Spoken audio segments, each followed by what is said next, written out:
dia louco que é esse que a gente tá tendo? Não, cara, não tem explicação. Parece que Deus parou tudo que ele tava fazendo, botou a mão no Brasil e falou assim, chega, eu vou resolver esse negócio aqui.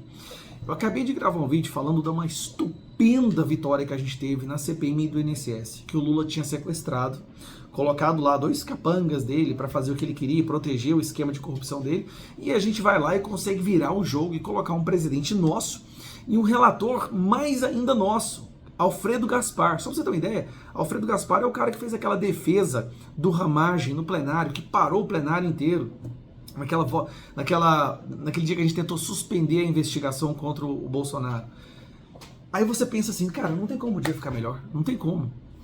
Acaba de sair mais uma notícia, algo que aconteceu no Senado, que é tão grande quanto ou maior do que essa da CPMI. CCJ do Senado aprova voto impresso na reforma eleitoral.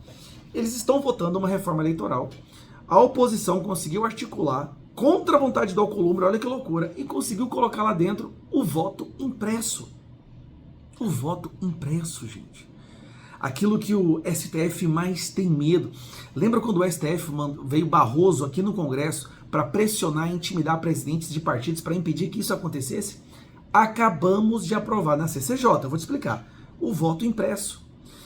Agora vai para o plenário do Senado. E no plenário do Senado nós já temos a maioria, como mostra o placar do impeachment do Alexandre de Moraes. Eu acredito que nós vamos vencer no plenário do Senado também. Volta para a Câmara dos Deputados, se a gente conseguir aprovar isso até o dia 3 de outubro, escuta essa data, até o dia 3 de outubro, se aprovarmos aqui, nós teremos nas próximas eleições a obrigação do voto impresso e auditável. Gente, vocês estão entendendo isso? Escuta, voto impresso auditável. É o sonho. A gente sonha com isso há 20 anos. E a gente está assim para conseguir. É por isso que eu volto a falar, 7 de setembro, acabou de receber mais uma pauta. Voto impresso auditável. A gente tem tantas, né? Mas voto impresso auditável tem que ser agora uma das pautas para falarmos nas nossas manifestações do 7 de setembro. Aí beleza, olha só, conseguimos resgatar a CPMI, ou seja, o governo perdeu o controle do Congresso. O governo do Lula perdeu o controle do Congresso. Conseguimos aprovar o voto impresso. E agora vamos lá. Trump está prestes a acabar com a vida daquele narcotraficante amigo do Lula na Venezuela, aqui do lado. A Colômbia acabou de liberar o Uribe por pressão dos Estados Unidos, porque lá a justiça lá tá fazendo a mesma coisa que aqui, querendo prender o cara que é de direita. E aí me veio o Flávio Dino, faz uma mega cagada ontem, que colocou até os seus colegas do STF contra ele. E outra, a cagada que ele fez teve um lado positivo. Fez com que os ministros do STF percebessem de uma vez por todas que não tem como contornar a Magnitsky. Qualquer ação que eles tiverem para tentar se proteger ou proteger o Moraes vai causar um colapso da economia brasileira. Eles estão de mãos atadas, eles descobriram isso agora. Que doido! Que semana é essa que está acontecendo, gente? Deus botou a mão no Brasil e falou, não, aqui já foi longe demais, esses vagabundos, eu vou botar ordem nessa casa aqui, vamos ver o que a gente pode resolver. Voto impresso. Essa CPMI vai acabar com o Lula, gente. Escuta o que eu tô te falando. O irmão do Lula vai ser convocado, ele vai mentir, ele vai receber voz de prisão, o irmão do Lula vai sair dali preso. Cara do céu. Ainda temos a chance de ter voto impresso nas próximas eleições. Estamos isso aqui para conseguir. Agora é falar com os deputados, tá? Falar com os senadores, porque vai no plenário do Senado primeiro, pressionar os senadores para que eles aprovem, e aqui na Câmara dos Deputados, manifestação, milhões de pessoas nas ruas. Gente, a gente está conseguindo reverter um processo de destruição de 60 anos com a esquerda no poder. Obviamente com a ajuda internacional, não podemos recusar, né? Qualquer ajuda será sempre bem-vinda. Que loucura. Voto impresso auditável. Não, se acontecer mais alguma coisa hoje eu desmaio aqui. Meu coração não aguenta. Ah, que loucura. Ainda temos uma chance real, de votarmos uma PEC, que é a PEC do fim do foro, que acaba com o domínio do STF em cima dos deputados federais, e podemos nos ver livres, finalmente, para poder representar a população e não agir com medo dos inquéritos do Alexandre de Moraes, que é responsável por quase 100% de todas as prisões no STF. Nenhum corrupção, tá? Todas as prisões é por palavras, por manifestação. Nenhum por corrupção. As coisas vão mudar. Tenha fé, ore, reze por nós. E 7 de setembro vamos para as ruas. Que vitória sensacional, que surpresa maravilhosa, que dia Magnitsky. Hoje serviu para nos mostrar para nunca perdermos as esperanças. Como vocês sabem, o governo articulou para sequestrar a CPMI. Conseguiu articular de uma forma que o presidente e o relator da CPMI eram duas pessoas que nem sequer tinham assinado o requerimento de abertura da CPMI. Foi tudo feito para poder proteger o esquema do PT e do Lula do roubo dos velhinhos.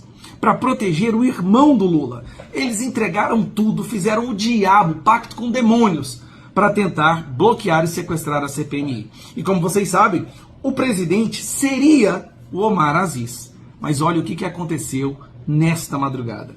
Ao longo da madrugada, a oposição articulou, conversou com outros membros da CPMI, de outros partidos, e conseguimos, nos últimos momentos, apresentar uma chapa. Porque deixa eu te explicar, o CPMI não é indicação, é votação, mas a votação ela acontece com indicação. É uma coisa de carta carimbada.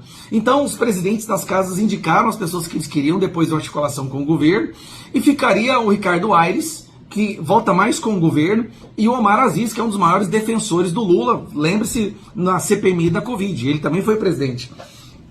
Só que o que a gente fez? Articulamos com alguns membros, apresentamos uma chapa separada, e ganhamos. Nós conseguimos virar o jogo.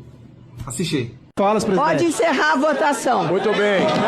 Foi encerrada a votação.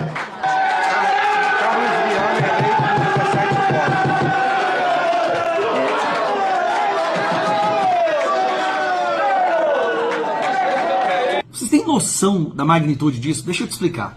O maior medo desse governo era essa CPMI, porque ela ia escancarar um dos maiores esquemas de corrupção do PT e dos mais perversos, porque rouba velhinhos aposentados, com sindicatos que apoiam o Lula, com o sindicato que tem o irmão do Lula na diretoria, com o ministro do Lula. É um trem para acabar de uma vez por todas com o governo.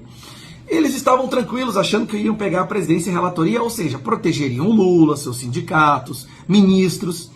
Com esta vitória, duas coisas gigantescas. Primeiro, nós temos a presidência e a relatoria. E mais importante que isso, esta votação mostrou que nós temos agora a maioria. Então os requerimentos da oposição serão aprovados. Requerimentos como chamar o irmão do Lula, o ex-ministro Lupe, o ministro atual, gente que fez delações lá atrás que foram ignoradas, pessoas dos sindicatos do Lula. Gente, vocês estão entendendo? O que eles tentaram fazer com o governo Bolsonaro na CPMI da Covid, nós vamos fazer agora com um crime real, no qual o PT realmente participou, organizou, institucionalizou, e eles não têm capacidade de nos segurar mais. Olha, vai ser um desastre. Acabou pro Lula. A percepção, eu estava olhando lá dentro, pro pessoal do PT, o desespero que eles estavam. Aquela cara de choro. Tipo assim, agora acabou. Agora não tem como sobreviver a isso.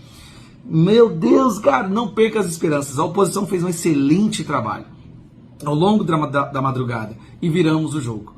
Agora o Lula vai ter um problema. A principal dor de cabeça do Lula agora não é tarifaço, não é Magnitsky, não. A principal dor de cabeça dele é o estrago que a gente vai fazer, investigando de forma técnica, com responsabilidade, mais um esquema de corrupção do Lula.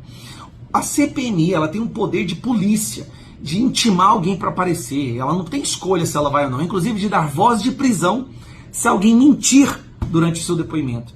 Imagine prender o irmão do Lula no plenário do Senado. Cara, isso é grande dia. Que vitória maravilhosa. Eles perderam o controle. Mesmo tentando articular, oferecendo cargo, emenda, mundos e fundos, perderam o controle. Parabéns aos 17 parlamentares, tanto senadores quanto deputados federais, que votaram do lado certo e que estão dispostos realmente a desvendar, escancarar o maior esquema de corrupção que o PT já organizou e já liderou.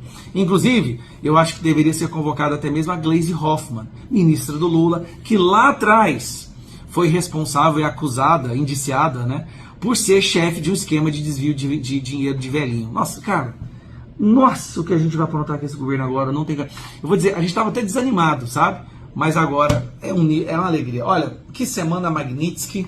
É isso aí, bola pra frente, um abraço.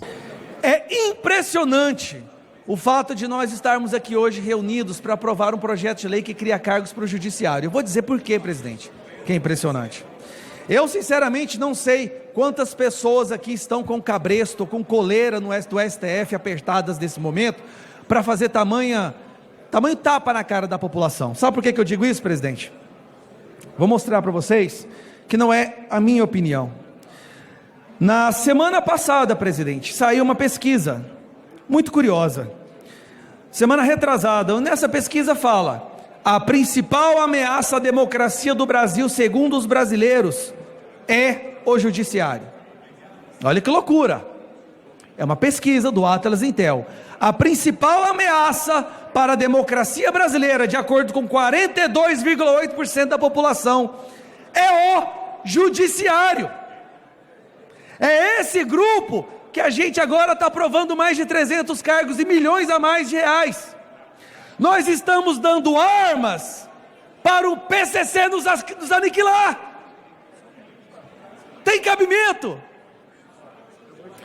Pesquisa feita com o ranking dos políticos aqui dentro, a maioria de nós considera que o STF virou uma ditadura, diz respeito às nossas prerrogativas. Aí qual é a nossa reação? Vamos lutar pelas nossas prerrogativas? Vamos resgatar o respeito ao parlamentar? Não! Vamos entregar de bandeja mais algozes para nos espancar diariamente, mais algozes para determinar busca e apreensão nas nossas casas. Eu sinceramente não consigo entender esse raciocínio. Não consigo entender. Nós temos um país onde a maioria acredita que nós vivemos numa ditadura do judiciário. Outra pesquisa da Bloomberg, Atlas Bloomberg, pergunta simples, colegas: na sua opinião, o Brasil vive hoje uma ditadura do judiciário? 45% da população, dos seus eleitores, acreditam que hoje o Brasil vive uma ditadura do judiciário. Aí o que os senhores vão fazer? Vamos dar mais cargos para ele, vamos dar mais dinheiro para essas pessoas. Quem sabe assim eles me poupem. Quem sabe se eu agir bem comportadinho, eu não vou sair no inquérito a receber a busca e apreensão na minha casa. Eu disse semana passada e volto a dizer agora com mais calma: covardes, aqueles que não se posicionam agora contra essa máquina de opressão. Covardes, aqueles que acham que se você agir como um cachorrinho adestrado e dar mais cargos para o judiciário, você não vai virar alvo deles. Olha, pode até ser que você não vire, mas um dia o seu filho, seus netos, podem cometer o terrível crime de pensar por conta própria. E pensar por conta própria no Brasil hoje é virar alvo desse pessoal. Você está dando agora capatazes para pessoas que podem no futuro censurar os seus filhos e os seus netos. Imagine nos momentos finais da sua vida, você perceber que você contribuiu para a destruição da sua geração, dos seus filhos, da sua prole. Covardes. Eu prefiro ser preso com a cabeça erguida, sabendo que eu fiz o que deveria ter feito, que eu fiz o que era certo, do que ficar escondido no canto, aceitando o comando do STF de Alexandre de Moraes. Falando em Alexandre de Moraes, presidente, para concluir, eu sinto aqui uma certa pena pela esquerda, que trabalhou tão ativamente nos últimos 4 semanas para tentar culpar o Eduardo Bolsonaro, pelo tarifaço e pela Magnitsky. Não deu certo. Uma pesquisa recente mostra também que a maioria da população, 50%, consideram responsáveis pelo tarifaço Lula e Alexandre de Moraes, deixando Eduardo Bolsonaro e Bolsonaro com 37%. O povo brasileiro acordou, gente. Parece que apenas as pessoas que não acordaram estão aqui dentro, com medo, esperando não serem devorados pelo dragão que ajudaram a criar. Que eu morra com honra do que viver na covardia e na vergonha. Pois então, presidente, para concluir, apesar dessas derrotas, apesar da covardia, a verdade é que o Brasil está tendo um mês Magnitsky, e teremos uma semana Magnitsky, se Deus quiser, e estas pessoas que criaram esse terrorismo no Brasil, essa atmosfera do medo, vão pagar caro, saibam disso. Como meu colega Marcon disse, Lá na Venezuela, o coleguinha do Lula já está com medo, dormindo debaixo do bunker em posição fetal, porque o Maduro está indo lá com porta-avião. O coleguinha narcotraficante do presidente de vocês, que durante muito tempo ajudou a financiar a esquerda com o narcotráfico, está em posição fetal, encolhido no banheiro, porque sabe que é questão de dias ou horas, ele vai ser aniquilado pelo fascistão malvadão. O fascistão malvadão vai salvar a população da Venezuela, vai libertar os venezuelanos. Eu acredito que em breve o mesmo destino se dará aqui no Brasil. Obrigado, presidente.